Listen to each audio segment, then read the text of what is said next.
Picture this: a man from a small market town, with no university education, no royal connections, and no recorded travels, becomes the greatest writer in the English language.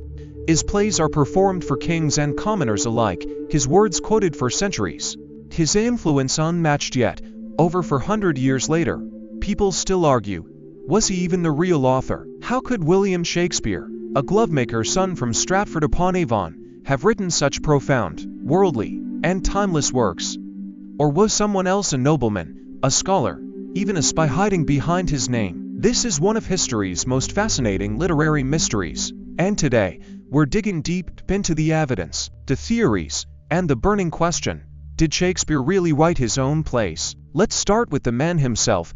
William Shakespeare was born in 1564 in Stratford-upon-Avon, a small but busy town in England. His father was a tradesman, and while young will likely attended the local grammar school, there's no record of him going to university unlike many other famous writers of his time.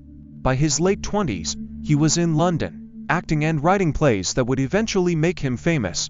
But here's where things get murky. Despite his fame, we have shockingly little personal evidence from his life. No handwritten manuscripts of his plays survive. No diaries, no letters discussing his work. Even his will, which lists household items in detail, doesn't mention a single book or unpublished manuscript. How could the greatest writer in history leave behind so little proof of his craft? This lack of evidence has fueled centuries of doubt. If Shakespeare didn't have an elite education, how did he know so much about law, medicine, astronomy, and foreign courts?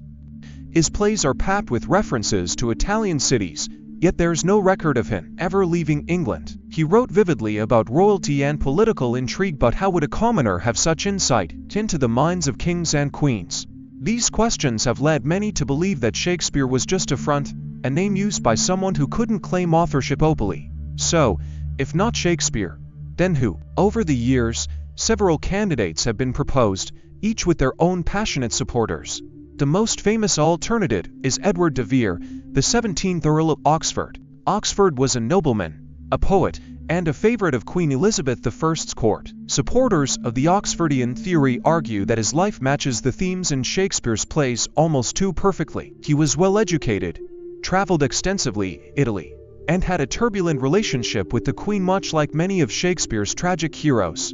Even more intriguing, Oxford died in 1604, right around the time Shakespeare's writing style supposedly shifted. Could this explain why the later plays feel different? But there are problems with this theory. For one, Oxford died before some of Shakespeare's greatest plays, like The Tempest, were written. Would he have left behind unfinished works for someone else to complete? And if he was the real author, why go through such an elaborate ruse? Some say nobles wouldn't want to be associated with the lowly theater world, but other aristocrats of the time wrote plays under their own names. The mystery deepens. Another popular candidate is Sir Francis Bacon, the brilliant philosopher and scientist. Bacon's supporters point to his vast knowledge. His essays explore many of the same ideas found in Shakespeare's works.